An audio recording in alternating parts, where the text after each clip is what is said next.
Have the New York Mets made their last big move before the deadline? We'll talk about that and more on today's show.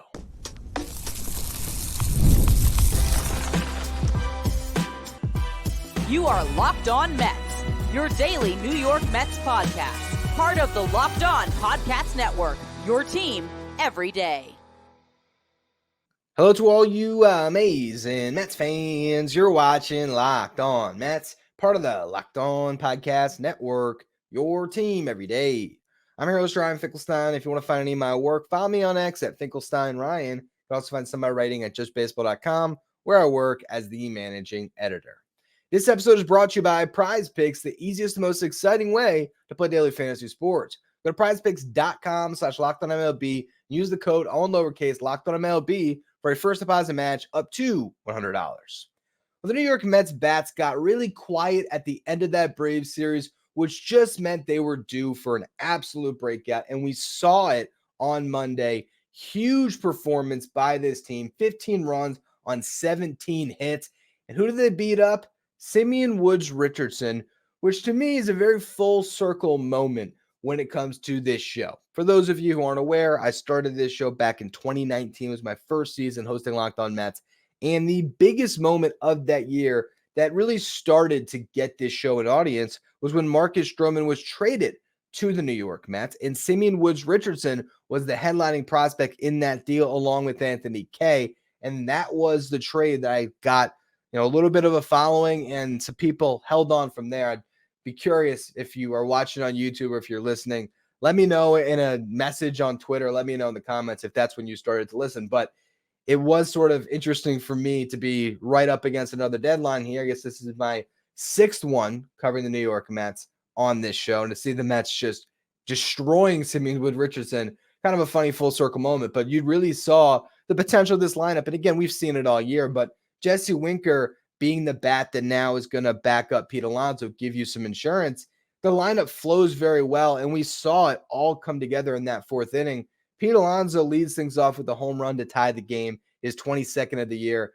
That's still the crazy thing about this Mets lineup is Pete Alonso has not had that signature great month yet. And if that comes in August or September or both, that alone can carry the Mets into a playoff spot because Pete Alonso has that ability to go out and hit 9 home runs in a month, to drive in 30 runs in a month. And so to see him starting to swing a good bat lately, I think that's a very promising sign. After Alonso homers, Jesse Winker does what he does best. He draws a walk to lead off a rally. Mark Vientos doubles. Jeff McNeil singles to score Winker. Then you had Luis Torrens single to score Vientos. Then you had Harrison Bader walk to load the bases. Francisco Lindor singles to score McNeil. You then had Brandon Nimmo hit a sacrifice fly to score Torrens. JD Martinez sac fly to score Bader. Just like that, the New York Mets pile on 6 runs against Simeon Woods Richardson, and they later had another huge rally, a 5-run rally in the 6th inning, and then a 4-run rally in the 7th inning. So just absolutely crushed the Twins. And Jose Quintana pitched a great game. So everything came together for the Mets, and it's really exciting to see because the last couple days were a little bit rough. Good to see the Mets get back on their winning ways. And I think there was a couple things that we learned from this game. First one is that Jesse Winker makes a lot of sense. And I want to stand up here and apologize to David Stearns and company. You know what you're doing, and I got to trust you, as other Mets fans should definitely follow suit on. This guy has made really good trades at the deadline so far, and we'll talk about what's next, if there is anything next. But the Jesse Winker trade looks fantastic in retrospect, and I was just off on it. And look, I had my opinion leading up to it that Jesse Winker wasn't the right fit. My concerns were about his defense in right field, and also just the fact that I didn't believe the New York Mets needed a left-handed outfielder. I thought they needed someone who could handle left-handed pitching, because Tyrone Taylor and Harrison Bader, for whatever reason, have reverse splits this year. So I thought the most important thing was to go out and get somebody like Jesse Winker's former teammate, Lane Thomas, who could replace Starling Marte, who could start in right field and could hit lefties. Well, here's the thing. Lane Thomas did get traded. And so now we have a real side-by-side comparison of 2 directions the Mets could have gone. And Lane Thomas cost an arm and a leg because he had an extra year of control. So you look at that deal, the Guardians land Lane Thomas. They had to give up Alex Clemmie, who was a first-round pick just last year. Maybe it was a second-round pick. I know he was your first or second round. There's been a lot of trades today. Regardless, a really promising teenage arm who was drafted out of high school, who had over 90 strikeouts and I think less than 60 innings pitched. Just monster numbers so far this year in his first professional season. That level of prospect, you're maybe talking Jonah Tong. So instead of having to give up Jonah Tong, who I'd say is probably a top 3, if not top 4 arm in the Mets system right now, you give up a guy in Tyler Stewart who's maybe 7th. And on top of that, the Guardians had to send 2 infield prospects in that deal. So just that alone, the cost of acquisition, clearly Winker a better fit. And also you sort of see the vision. I did lay this out after the trade was made, that the Mets are going to have Jesse Winker as a 6-inning starter, where he's going to come into the game. He's going to not come into the game. He's going to start the game, especially when the Mets are facing righties. He'll get the first 3 at-bats, and then if the Mets have a lead, they'll go to Tyrone Taylor. And that strategy worked out great in this game because Tyrone Taylor comes off the bench and he gets a couple hits, scores a couple runs, and robs a homer.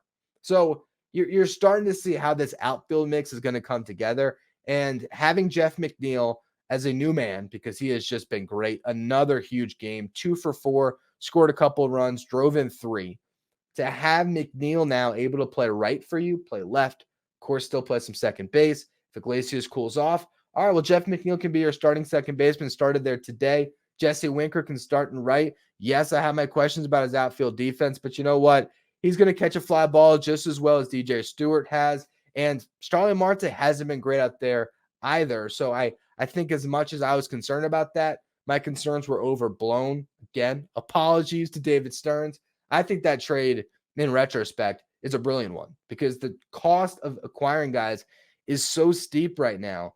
The Mets have been able to really address this roster by making smart, shrewd trades on guys that other teams are looking to get off of, and the Mets were able to pull off some deals between Ryan Stanek and Phil Maton and Jesse Winker. I think the question now, though, is what is next? Is there another big move out there, or is Jesse Winker going to be the biggest move the Mets make? Jose Budo got a save in this game because he pitched the final 3 innings, and I think there was something to be said about that because as it's going on, there are Mets fans who are really curious. Why is Jose Budo still out there? Jose Quintana gives the Mets a quality start, 6 strong innings, allowed just 1 run on 5 hits, a walk, got 5 strikeouts. When he exits, the Mets are up 11-1. So why even pitch Jose Budo?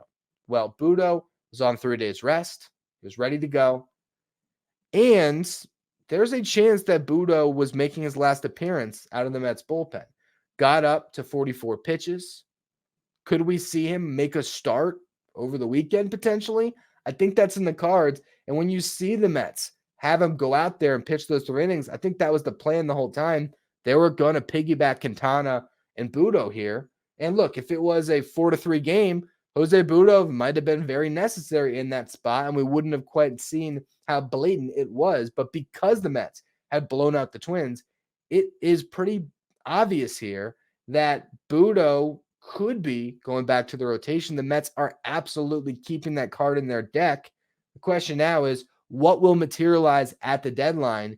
Is there a starting pitcher the Mets can jump on where they can keep Budo in the pen? Or is Jose Budo destined to take Tyler McGill's spot in that rotation and be there for the rest of this season while the Mets go out and maybe add some relievers? So I want to talk about what's left on the market because a lot of action took place on Monday here. So we're going to go over the cost of pitching right now and what's the best course for the Mets to take. We'll talk about all that in just a minute. First, though, a word from our sponsors. Today's episode is brought to you by Supply House. Get supplies from the site that's made for skilled trades, supplyhouse.com. Supplyhouse.com is the reliable way to order plumbing, HVAC, and electrical products online with their easy-to-use website, which is packed with helpful resources and the latest product info to help you get the job done right. Get expert support and industry-leading service from the friendliest folks in the business and talk to a real person every time. Pros in the skilled trades can get a competitive edge by joining Supply House's free Trade Master program, where every Trade Master gets access to a dedicated phone line, free shipping, and discounts on every order. Join the thousands of trade pros already benefiting from a free membership at supplyhouse.com supplyhouse.com/T-M and order plumbing, HVAC, and electrical supplies from anywhere with just a few clicks at supplyhouse.com. If you're an everyday listener to the show, make sure you become a Locked On Mets insider. This is our texting service where you get updates from me anytime news breaks on the Mets. You can ask me questions anytime. You can also take part in our Locked On Mets signed photo giveaways. If you want to be a Locked On Mets insider, find the link in the episode description. Go to subtext.com/LockedOnMets. All right, so the trade deadline is here. Okay, it's going to be at 6 o'clock tonight, and there's still some dominoes to fall, but a lot of pieces have already been traded. The starting pitching market is very, very steep. Michael Lorenzen was the first one dealt today, if I'm not mistaken, going to the Royals. We talked about him a bit on yesterday's show. Didn't think he would cost a lot, and he really didn't. I think it was a relief pitching prospect. But maybe the Mets viewed Lorenzen as a guy that wasn't really worth any prospects, as a rental who was a back-end starter at best. They might view Jose Budo as better than Michael Lorenzen. And as we've talked about leading up to this deadline, I think that really is the dilemma here for David Stearns and the Mets front office. Are you acquiring a pitcher that's significantly better, or at least just a clear upgrade over McGill and Budo? Because if not, you're better off keeping with what you got and maybe just addressing the bullpen. So Lorenzen goes somewhere else. There's a couple other big trades, though. Eric Fetty gets dealt to the Cardinals in a 3-team trade. Usei Kikuchi goes to the Astros. Frankie Montes goes to the Brewers. Now, we'll knock that trade out first. Montes is not having a good year. The Brewers, though, had to give up Joey Wiemer, who was once a top 100 prospect and sort of a change of scenery guy, almost similar to a Brett Beatty in some respects, guy that is very athletic in the outfield but has not had a lot of success. It's a lot to give up for a pitcher that's got an ERA over 5. Jacob Junis also has pitched very well this year in the Brewers bullpen, and there is a mutual option for him in 2025. So not nothing for a guy that has not pitched particularly well this year. Now we go to two guys that the Mets maybe could have gotten in on that would have been upgrades. We'll start with Eric Fetty because he's the one that we've been talking about a lot. I said on yesterday's show, I thought the price would be too steep. And ultimately, I don't think the White Sox did very well in this trade, and it's getting panned, but I can explain what happened here, although it is a very intricate deal. It's a 3-team trade. The Cardinals, who get Fetty, pretty much just give up Tommy Edman, and they get Fetty and Tommy Pham for a guy in Edman who has not played this year. But that is how much the Dodgers value Tommy Edman, as they traded 3 prospects and apparently a player to be named later to the White Sox to acquire both Edman from the Cardinals and Michael Kopech from the White Sox. What this deal looks like from the White Sox perspective: they send Kopech to the Dodgers, Pham to the Cardinals, and then Fetty to the Cardinals. Now, I'll tell you, Tommy Pham did not have much value. He has not been playing good baseball lately, so I don't think that really significantly changed this package when it comes to a prospect return. If they dealt him, they probably would have got less than what the Mets did last year, where they acquired Jeremy Rodriguez in a trade. I don't think they're going to get a prospect that good. So he sort of had to throw the Tommy Pham piece aside. That was just part of what made this deal work for all 3 teams, with some of those supplementary pieces. Michael Kopech, I don't think had a ton of value on the market, even though he throws 101. He hasn't been a very successful pitcher, so they end up including him in this deal. And, you know, if you told me from a Mets perspective they could have landed Fetty and Kopech, would the Mets have beaten this trade offer? I feel like that was made available to them. They probably could have done it. And I talked about a package on yesterday's show, as well as I wrote an article about it, where the Mets would trade Luis Angel Acuna, Nolan McLean, and Jeremy Rodriguez for just Fetty. Now, getting Kopech too would have made that deal maybe worth it to me, but I think this is pretty indicative of where the Mets are. Maybe they don't want to trade Acuna. Maybe they still have a lot of faith in McLean and Rodriguez. They don't want to give these guys up. And for a guy in Fetty who is a good but not great pitcher, I can sort of understand it. And for those of you who thought I completely overshot when I said that was the package, I think they got something pretty similar here. Miguel Vargas has not played well in the big leagues, so he's got a diminished value. But I'll tell you, Miguel Vargas has put up significantly better numbers in AAA this year than Luis Angel Acuna. Miguel Vargas was a top 30 prospect in baseball by Baseball America a couple years ago and hasn't gotten consistent run because the Dodgers are so talented. The White Sox probably really love the idea of Miguel Vargas, and in a vacuum, they might like Vargas more than an Acuna or even Brett Beatty if he was on the table for Fetty. And I don't know if the Mets were willing to go that length for either of those. For Fetty, I don't know if they're willing to put either of those guys on the table. Same thing with Kikuchi. And I think you probably would have had to get either of these pitchers.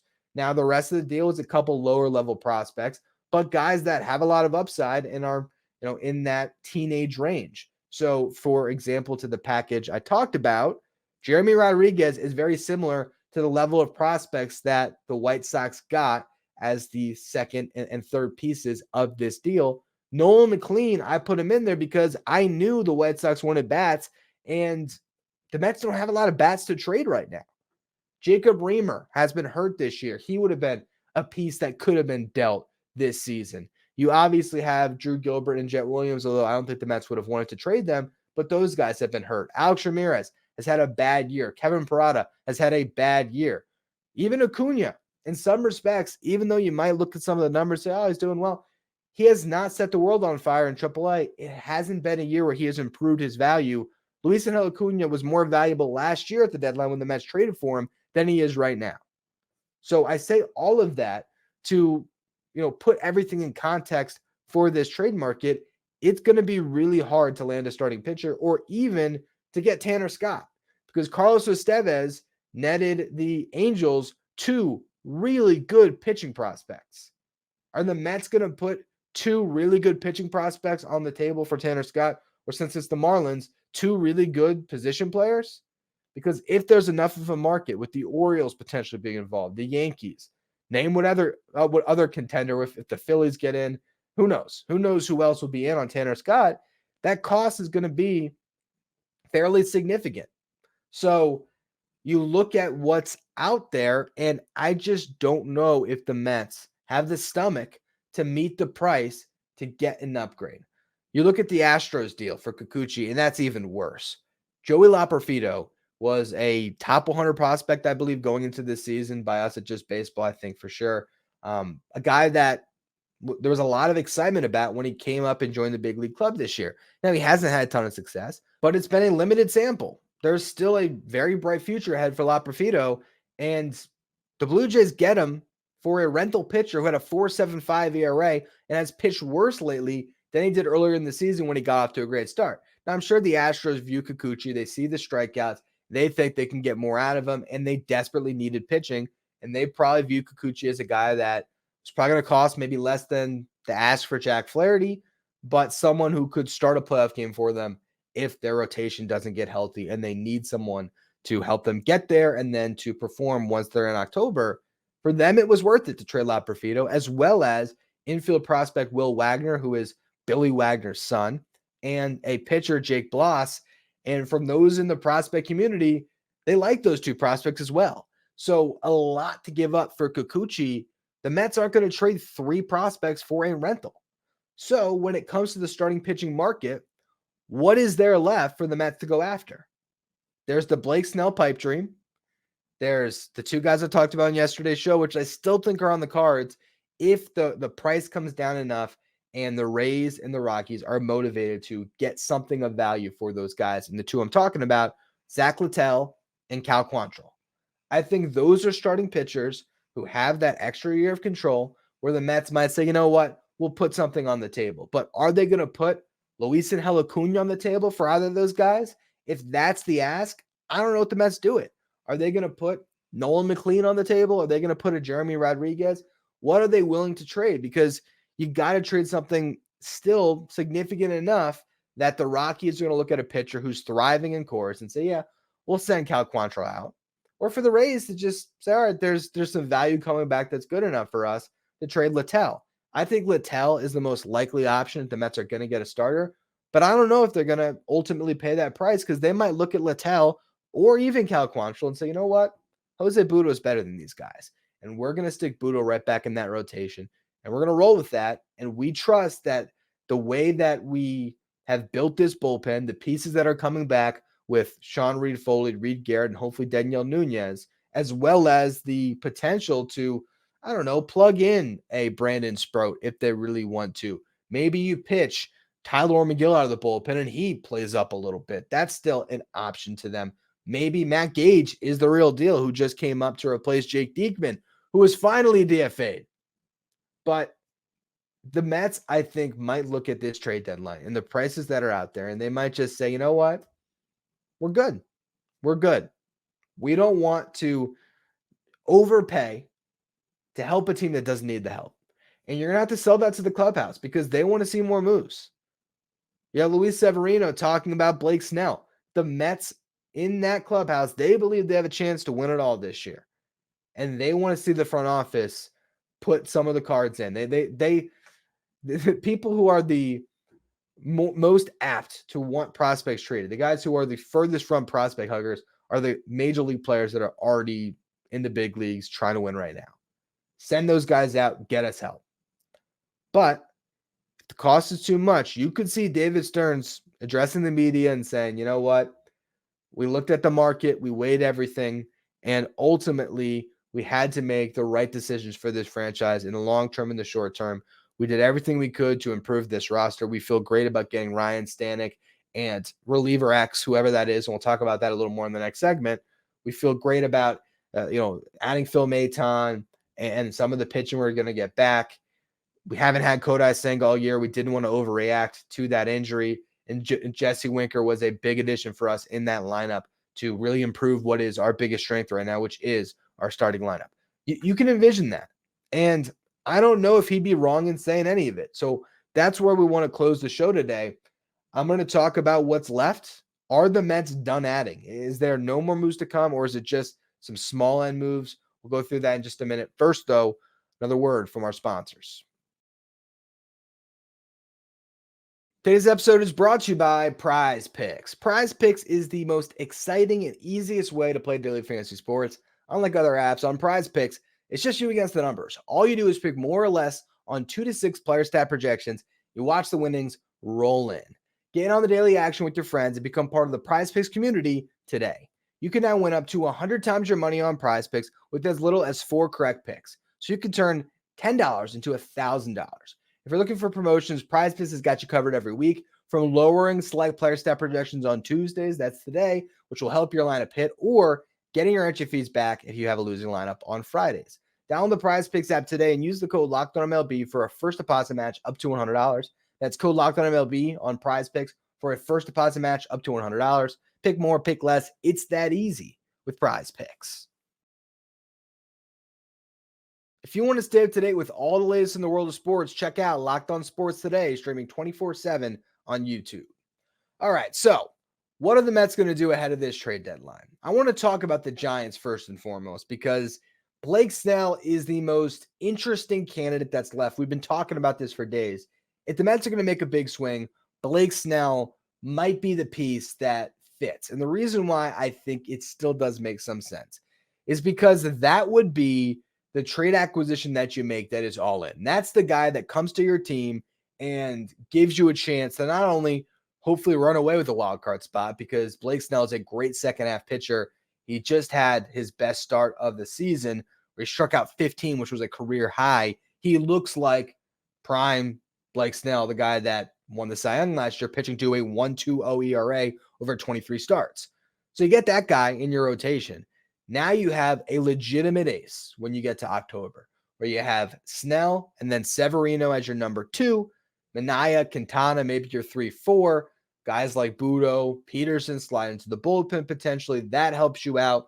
And then there's still that wild card of Kodai Senga coming back, not to mention if they want to rely on their top pitching prospects. If Christian Scott is cleared, Brandon Sproat joins the team, the Mets all of a sudden have a lot of pitching, and Snell really sets everybody in line. So he's the piece that I still look at and say, all right, if you had to trade up to significant prospects, if you are going to have to trade Luis Angel Acuna to get a starting pitcher, why trade Acuna and some filler prospects to get Littell or to get Cal Quantrill? I wouldn't do that. Okay, at that point, just stick with Jose Budo. But if you're going to have to trade a prospect that good and you can maybe get a Blake Snell, well, that changes my mind. Now, granted, you're going to have to give up a significant second piece, and I've talked about this a lot already, and I wrote about it in the article today, and I also sent out a tweet about it, or a couple at least. talking about the idea of the package being Blade Tidwell and Luis Angel Acuna to get you Blake Snell. The Giants would have to be overwhelmed to make a trade. That is their public stance. Why is that? They're 4 games back in the wild card race. They currently have Logan Webb, their all-star starter, as their ace. Now they have Blake Snell in the fold pitching well, and Robbie Ray just came back rehabbing off Tommy John. That's a 1-2-3 that is better than I think any other team in the wildcard race outside of maybe the Braves, but I still haven't seen the update on Ronaldo Lopez. And even then, so Chris Sale, Max Fried, Ronaldo Lopez, about even to what the Giants potentially have. Alex Cobb could come back as well. The Giants have a really good rotation on their hands, and they don't necessarily have the best lineup, but they can make things work. Now, they made a big trade, though. They traded Jorge Soler to the Atlanta Braves. Now, this is just the Braves saying, you know what, we're going to try to recreate 2021. Acuna's out. Let's claim Eddie Rosario when he becomes available, add him back into the fold, and let's go get Jorge Soler. It's a very interesting trade because they're absorbing a very big contract. Soler has not been great on the season. You look at his numbers overall, 749 OPS, 12 home runs, 40 RBIs. Now, you look at his stats over the last 2 months. In June, he hit 284, 361 on base, 484 slug. July, he's hitting 275, 389 slug, 389 on base, 488 slug, 6 home runs. And since the All-Star break, in 11 games, hitting 359. Soler's hot. And they're requiring him to play some left field, I guess. That's the one interesting component, or go back into right. Soler has become more of a DH. They have Marcell Ozuna, who's been crushing it as a DH. He's under contract next year. I don't know how they're going to manage that situation with both of those guys. I guess the thought maybe is maybe you miss Acuna for sometime next year. So Soler provides you some insurance in right, and maybe they don't care about the defense, but they needed another bat in their lineup, and they get one who provides them with a lot of thump. That's going to make the Braves a lot better, and that makes the Giants worse, but the Giants get off of a lot of money. So are they sellers? They're still paying themselves as not necessarily buyers, but a team that would have to be very overwhelmed to trade Snell that still wants to make a push this year. I think that could be some posturing, and maybe Snell is on the table for real because there's not that many teams that can get in the mix. You're looking at the Dodgers potentially. You're looking at maybe the Phillies if they want to get crazy. The Orioles have still been rumored to be looking for another starter. Maybe they view it as, all right, one-time rental. We'll pay that price tag for Snell. And then in the offseason, if we have to re-sign Corbin Burns and Snell ends up hitting the market, fine by us. That's another team that I could see potentially getting into the fray. The Yankees, outside chance that they want to do it, although it seems like they're going to get Jack Flaherty. There's not a lot of teams that are going to be willing to pay that salary, but it's still going to cost that prospect return. So I don't know if David Stearns is going to make that trade. If there is a trade that blows us away, if we're going to do a podcast tomorrow, and trust me, if the Snell trade happens, if anything else, I will give you an emergency episode of the show. I will be doing a live stream for Just Baseball from 4 to 5 tomorrow. So you can check that out. I'll post that on my social. So I'll be tied up for that hour if something happens. I'll be talking about it there. And then as soon as I'm done, I'll hop on Locked On Mets. But the bottom line, though, as far as, what would excite us on the deadline day, I think that's the biggest move that can happen. Tanner Scott's going to cost a lot. I don't know what other relief pitchers are out there that will make that big of a dent that would get us excited. Kyle Finnegan is maybe one. Extra year of control means he might cost more, but extra year of control means you have him for next season. So that's an interesting name that is still out there. If I had to put my money on it, though, trade deadlines, I'm recording now, and it's already 2 o'clock in the morning. So we got that's 16 hours till the deadline. I might as well check real quick here, make sure nothing happened as I'm recording. But you look at the possibilities, and to me, it's either a more minor trade like a Littell, like a Quantrill to improve that rotation. If the price comes down enough for the prospects, they swing that deal. Or it's Andrew Chafin. It's finding whatever relief pitchers out there, not a reliever with control, probably a rental, that a team is looking to get something of value for, and they're shopping them at the 11th hour. Then that's swing a couple of deals right before the deadline, and they improve that bullpen a little bit, and they slide Budo into the rotation, and they roll. I'm okay with the thought process of we are not going to overreact to the Kodai Senga injury and overpay for a starting pitcher. If that is the way the Mets are viewing this, I get it. I do. But other than that, I think that this is a team that just doesn't have another big move to make. And the last one I'll leave you with as just a possibility, because I don't think I've spoken into a microphone. And it is something that's just out there because the Mets are a team that operates with the wallet. There has been a lot made lately about the Twins, who the Mets are playing right now. And the idea that the Twins are looking to shed salary. Here is the latest I'm seeing right now, MLB trade rumors. It's talking about the payroll that sits at $127.8 million and that they cut about $30 million this offseason. And it says that exchanging some salaries, getting rid of some players. So the Twins have listened from other teams about such controlled players as closer Joan Duran, more obvious trade candidates like pending free agents Max Kepler or Emmanuel Margot. The idea that they might trade some salary here because I guess ownership wants them to cut something here. Duran would be an interesting one, okay, because it's going to cost a lot to get him, but he would really improve your bullpen. So that would be one where maybe the Mets can get in. The other one, I just want to speak it into a microphone in case it happens. It might not happen to the Mets, but I just want to say it. Pablo Lopez makes a lot of money after this season, and he hasn't had a great year. Have the Twins sat on him enough, and has ownership sat on the idea of paying him $20+ million after this season, that they would look to trade Pablo Lopez, and you can have him go from one dugout to the other. It makes it a lot easier when you're making these trades at the deadline if you're playing that team. And Pablo Lopez could slide in the Mets rotation.